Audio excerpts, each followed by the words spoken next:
Desde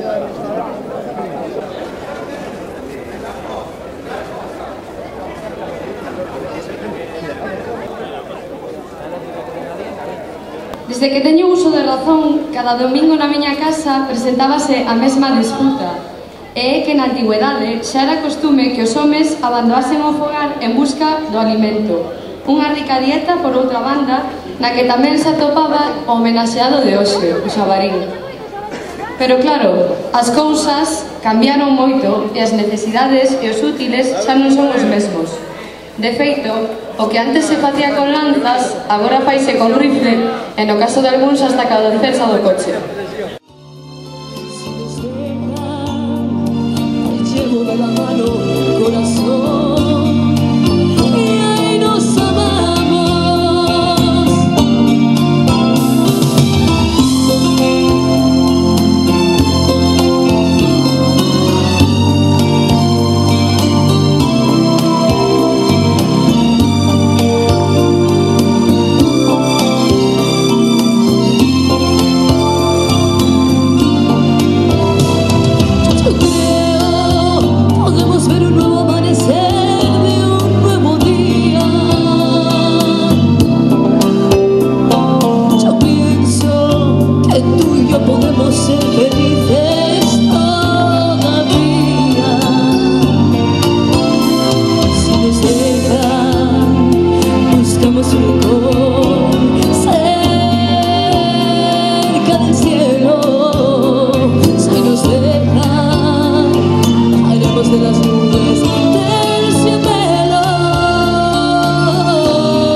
Bo proveito.